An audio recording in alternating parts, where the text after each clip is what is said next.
પૂરના સરદાર નજીક માનવતાને શરમાવે તેવી ઘટના સામે આવી છે, જેમાં પાડોશમાં રહેતા 60 વર્ષના વૃદ્ધે 10 વર્ષની માસૂમ બાળકી સાથે અડપલા કરી દુષ્કર્મનો પ્રયાસ કર્યો હતો. આરોપી દેવા લગરા અજાગિયાએ બાળકીને 10 રૂપિયાની નોટની લાલચ આપી પોતાની હવસનો શિકાર બનાવવાનો પ્રયત્ન કર્યો હતો. જ્યારે બાળકીએ રડવાનું શરૂ કર્યું ત્યારે પાપી વૃદ્ધે તેનું મોઢું દબાવી દીધું હતું. બાળકીએ માતાને સમગ્ર આપવીતી જણાવી હતી. પરિવારે તાત્કાલિક પોલીસનો સંપર્ક કરતા પોલીસે ગણતરીના કલાકોમાં નરાધમ દેવા અજાગિયાની ધરપકડ કરી લીધી છે.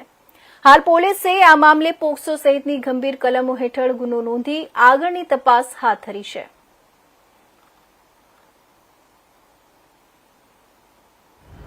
મજૂરી કામ કરતા આરોપી છે દેવાભાઈ, એને 10 વર્ષની એક બાળકી છે, એ પણ ગરીબ પરિવારની છે. એના સાથે 10 રૂપિયા આપીને એને વાડામાં લઈ ગયા અને શારીરિક અડપલા કર્યા, છાતી પર હાથ ફેર્યો અને એ રીતે ખરાબ કૃત્ય કરેલ છે. જે બાબતે આજીડેમ પોલીસ સ્ટેશનમાં BNS 75-276 તેમજ પોક્સો એક્ટની કલમ મુજબનો ગુનો દાખલ કરેલ છે અને આગળની તપાસ PIC કરી રહ્યા છે. માતાને કઈ રીતના ખબર પડી?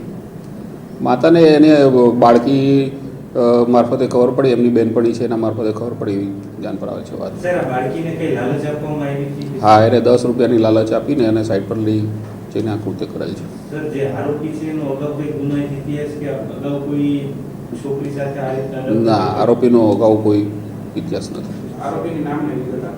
આરોપી દેવાભાઈ નામ છે એનું અને હાલ પોલીસ કસ્ટડીમાં છે.